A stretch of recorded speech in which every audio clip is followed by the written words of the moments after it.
the album. We're gonna listen to it all the way through. There are songs that we have heard before. So for those ones, I have a dance practice for GALA. Chat will help us decide Hypnotize, vocal performance, the Genius open mic performance that they did, or the relay dance. And I do have a music video for Four Seasons because RiVERSE has not heard Four Seasons yet. And PS118, I do have the music video because they also have not heard that. We can also listen to the album version, but I think it's important to hear the first version. And then after that, we're gonna open up the requests. We are only taking XG requests tonight because this is an XG night. I love XG. I've seen everything that they've ever done ever, pretty much. But RiVERSE, there's so much for them to discover and catch up on. So we want y'all to give recommendations. Some of the moves, some of the tapes, some of the Vox videos, dance practices, live performances. Even I feel like maybe a clip from XTRA, that documentary. I don't know. Y'all will help us decide. That's the plan for tonight. All right, let's do this. We are checking out the core. Ready? Chat, you ready? Put a little alien or a wolf in the chat if you guys are ready for XG. Thank you, Mango. Thank you, Dylan. Thank you, Carmen. With yes. Oh, USO. Thank you, Star. Thank you, Dill Pickle. I like Dill Pickle. There we go. Now y'all are ready. Alice is ready. Super is ready. Mandy's ready. Jumi's is ready. Come on, guys. That's hilarious. I love that so much. That's cute. Let's go. The intro. Love an intro. Signal. It feels like I'm being warped into space. Hey, Osiris. You're not late. You're good, boo. So like an intro.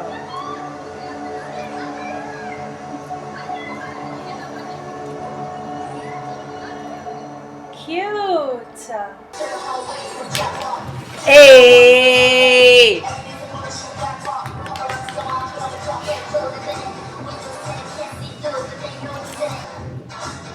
Hey. They better say shoulder.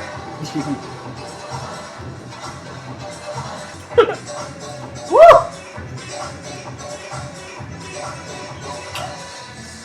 Yes, bitch. Wow. Come on, they better go. Yes, bitch. That's great. And gang, gang.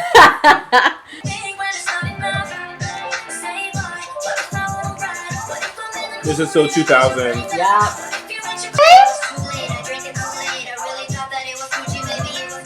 Come on, bootleg. Love that melody.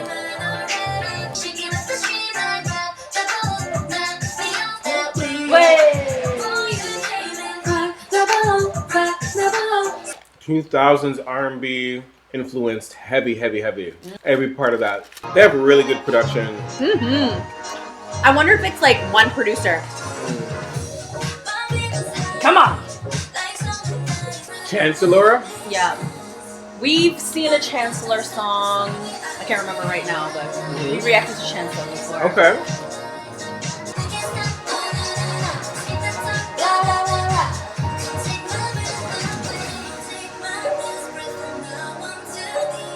For me, production was the star of that song. Correct. Mm-hmm. Not that like the rest of it was bad. Some of the melodies were really pretty, but the production was the star. It's like, it reminded me of like disco.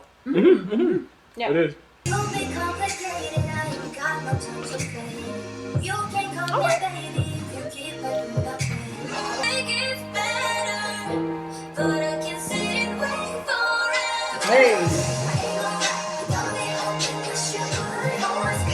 Interesting.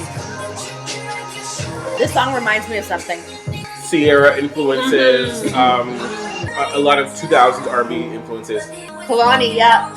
When you hear XG talk about their influences, all of that makes sense. Like the artists that they love, I mean, like who they listen to. Yeah. So far, Oh. no skip. Yeah, I would listen to all of this. Chat, we are up to Hypnotize. I need you to put in the chat right now, do you want a relay dance or the Genius vocal performance, the open mic vocal performance? She got excited about vocals. Put it in the chat. Should we do the vocals or the relay dance? 9, 8, Vocal. 7, 6, 5. Okay, good. I agree. Oh my gosh, you guys are the cutest. They're so cute.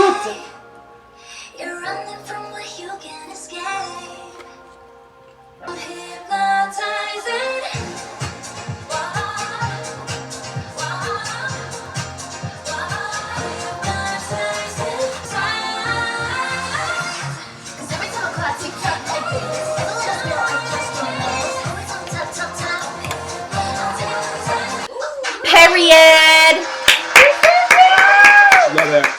For those of you who don't know, I saw XG live when I went to Coachella last year. They are just as good in person as they are in their videos. Like, in sync, vocals are great. Like, they project. They have chemistry together on stage. They are all individually charismatic, and it's just, it was so great to see them. I was so excited, and they are fan-fucking-tastic.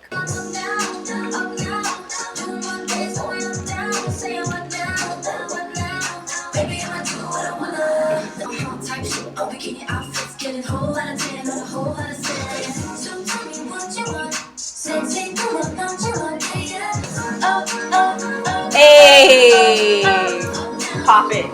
Hey, hey. That song grew on me. I didn't know if I was gonna like it at first, but by the end, then I was doing what they're doing in the chat. Yeah.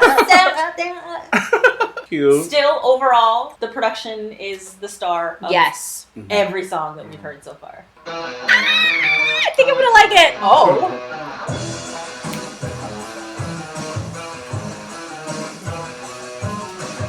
Jurin said that this song feels like the most XG because it's like they wrote it about themselves, about each other kind of thing. Aww.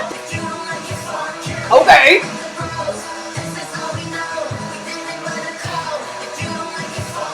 Okay.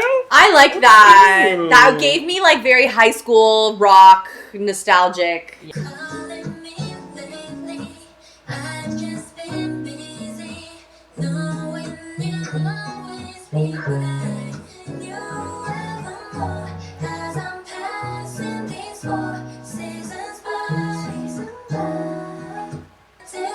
They all sound very, very similar. Yeah. You can barely tell them apart at times.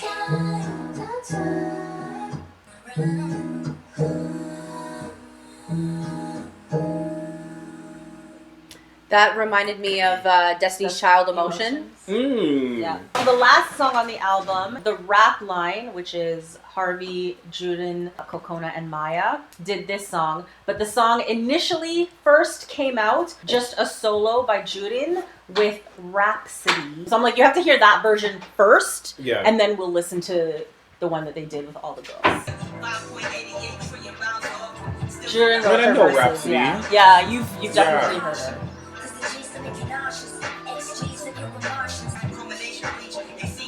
It's a very 90s music video, like the way it's filmed. Punching like Tyson is science, I'm near the grass. Spaced out, but I'm grounded like I'm near the grass. Do this with the passion, you see the flash. I write like firefighters, I feel the draft. Okay. You better float! You fucking better float, bitch. Now I'm looking back at the shadows. A statue so big that it's casting a shadow. Back on the saddle, then back on the wave. Didn't mean to shake the globe, it just happened and right on. Tell by the way that we walking, we awesome. Waltzing, flossing, with everything shining. Walking, talking, everything diamonds. They all in the comments, they get the assignment. Hitting them with both ends, both hands waving till it's broken. Both feet kicking till it's open. I really like that. Do I see Maya? Maya. She had the best raps. They're all good, but Maya really stood out to me when she came in. That was solid. That's the whole album. Oh, that's it? Yeah, that's it. Okay. Playlist or not? Playlist. It's a playlist for me. I will play that entire album. I don't know.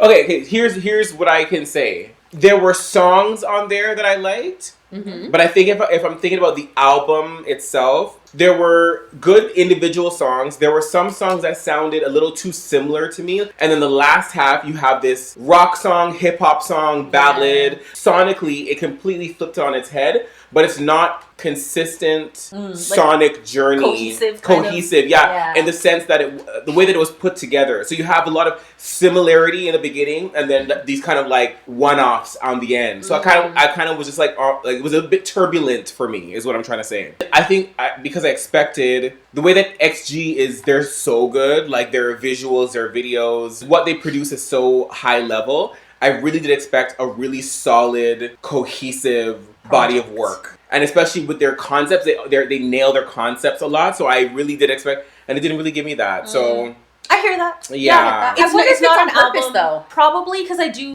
I don't listen to a lot of Japanese pop, but there are a lot of K-pop albums that are kind of like that too. It's very rare that I hear an album where I feel like beginning to end, I could press play and just listen to the whole thing all the way through. It would have been nice. Yeah. It would have been nice. Simon and Chancellor are credited as writers and producers on the entire album. So like they could have created something like with that in mind. I would expect that because they're so conceptual. Like everything is so conceptual, and you would think that their album would give the same. That the album would. I was actually expecting an outro. This interlude, outro. Kind of felt a little It kind of felt a little bit more like an outro. Yeah, it's probably a nod for me in terms of the full album. But like I said, the individual songs, there were some that were really good. What I also was surprised at was there weren't too many big hooks. There weren't too many songs that gave you like a really memorable big hook, and I was waiting for it. The whole time I was waiting, I'm like, they have to have at least one song that's going to give you anthemic because of how, again, their presentation is so anthemic. Whenever they step onto the scene, it's like, boom, XG's here. And I was waiting for it to be reflected in the music, but it didn't get there for me. I'm sure for their fans, Gala and songs like that are anthemic for them. Yeah. But for me, it didn't really give that. That's fair. Like for me, I feel like Gala specifically is that feeling when I listen to it. Yeah. But again, that goes to the saying that music is subjective. What one might like doesn't mean the other person will like also. Yeah. So. I'm going to read some of the comments. Mango said, some of it is a playlist. Ume said, it's Osiris said, only 4 songs actually made it to your playlist. So low-key and nah. Yeah, like some songs, but not the whole album. Alice said, the whole album for me, no, but half the songs, absolutely. I appreciate it as a whole. Porilla said, a better layout would have been to include the last 3 songs as like a bonus. Like, this is the album, and then this is like a bonus release or a CD. I feel that. You know what? It could be that, guys, and it could also be as simple as rearranging the way. So you know what? A lot of people or artists don't understand that playlisting of your album is an art form within itself. Like, to be able to take an album and make it sound, you could have songs that sound completely different, but if you place them in certain ways where there are connecting fibers, whether it's sonically, lyrically, whatever, you might be able to have a cohesive body of work. People say that all the time about our Poison Ivy album, how everything sounds so different, but it still feels like everything flows so nicely. Can I tell y'all that I used to, as a teenager, like a preteen, I would literally do that for fun. I would take other people's albums. I remember the first time I ever did it was with a Mariah Carey album. I think it was was it Butterfly? What's the one with the album where she's in the gold? It was Butterfly.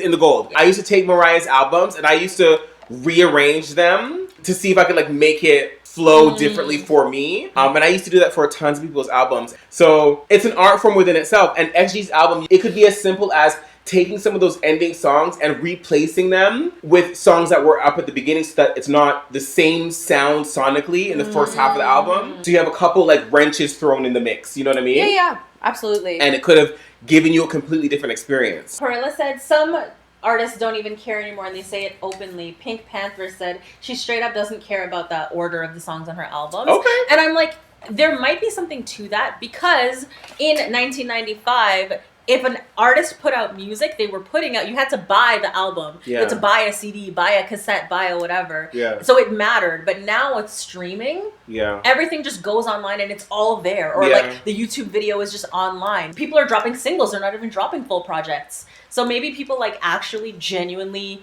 aren't thinking about that. And you could also create your own. You make your own playlist. You make your own playlist, right? I mean, overall, I think the songs really strong. When I'm like playlist, usually I'm putting songs on a playlist and I'm putting my playlist on shuffle. So those songs for me would go on my playlist and they would go in a shuffle. I don't think I would listen to the album top to bottom. Yeah. No, that's like me. Okay, I want to start with one of the Move videos, one of the Vox videos, one of the Tape videos. So we're gonna play those. I'm gonna turn on the requests. If y'all want to leave a request of other songs from XG, other videos, other anything you want to see, put it in the requests and then we'll put it on the wheel and we'll just watch whatever we watch.